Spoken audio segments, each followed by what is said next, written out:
खुदा के अजीज लोगों, खुदा के बेटे और खुदा की बेटियों, मेरे आदरणीय बुजुर्गों, बहनों और भाइयों, सुबह हो गई, दुआ का वक्त हो गया, खुदा के तख्त के सामने आने का समय हो गया।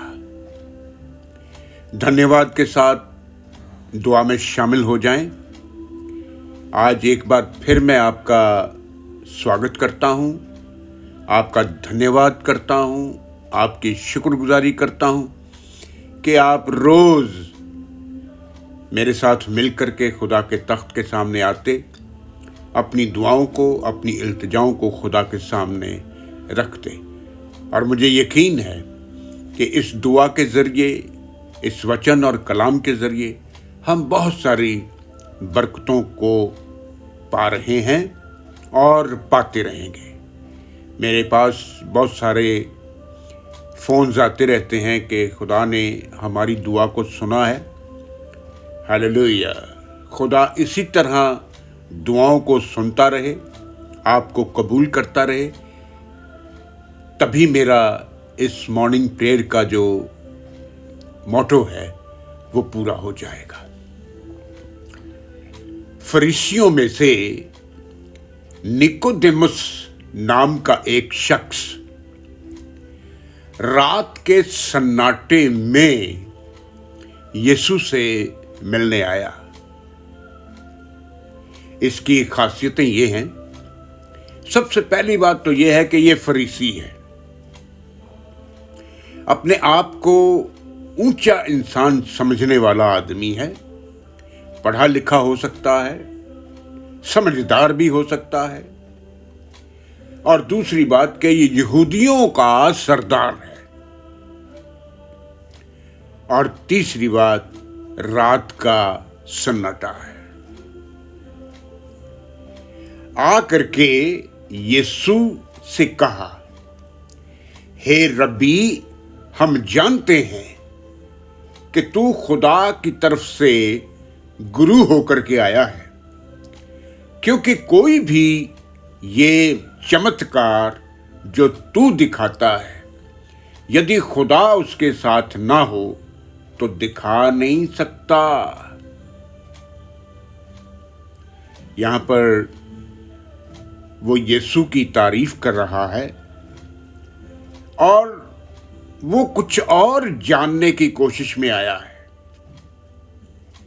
वो यीशु को किसी बात में परखने के लिए आया है।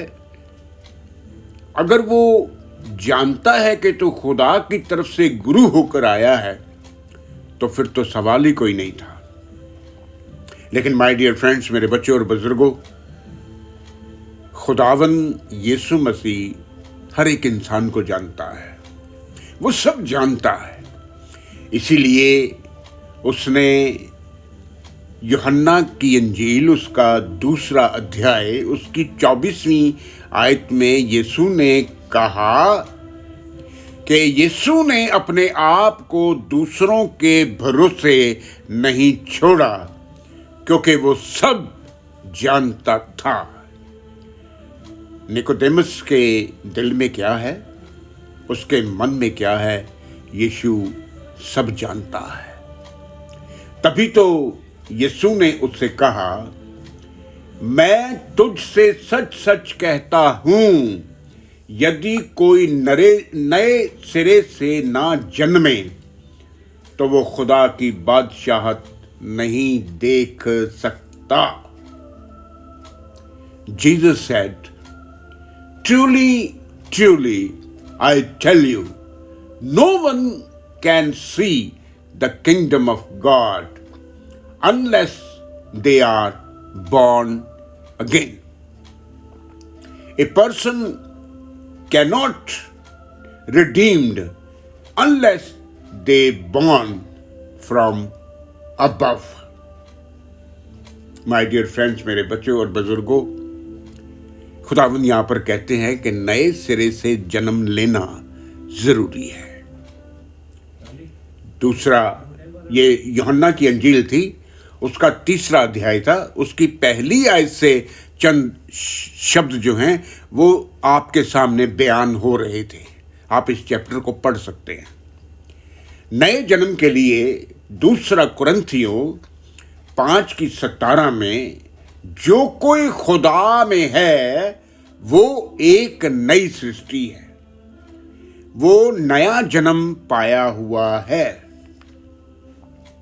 तभी तो हिजकिय्याह नबी अपनी किताब में लिखता है, मैं तुमको नया मन दूंगा, मैं तुम्हें नया दिल दूंगा, मैं तुम्हारे अंदर नई आत्मा डालूंगा और तुम नए हो जाओगे। This is the born again, this is the born from above. ये नया जन्म खुदा की तरफ से हमें मिला है। पहला, आज की आयत नोट कर लें, ये आपके साथ दिन भर रहेगी। आज के मौजू के लिए पहला पत्रस है, उसका पहला अध्याय है, उसकी 23वीं आयत है। यहाँ पर इस तरह से लिखा हुआ है, क्योंकि तुमने खुदा के जीवित और सदा रहने वाले कलाम के द्वारा नया जन्म पाया है। We are a new creation, हम एक नई सृष्टि है।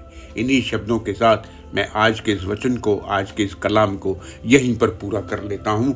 खुदा बाप, खुदा बेटे और खुदा पाक रूह के नाम से आमीन। दुआ का वक्त हो गया। अपने हाथों को जोड़ लीजिए, अपने सरों को झुका लीजिए, अपने आप को नीवा करें और हंसते ममूर अपने घुटनों पर आ जाएं।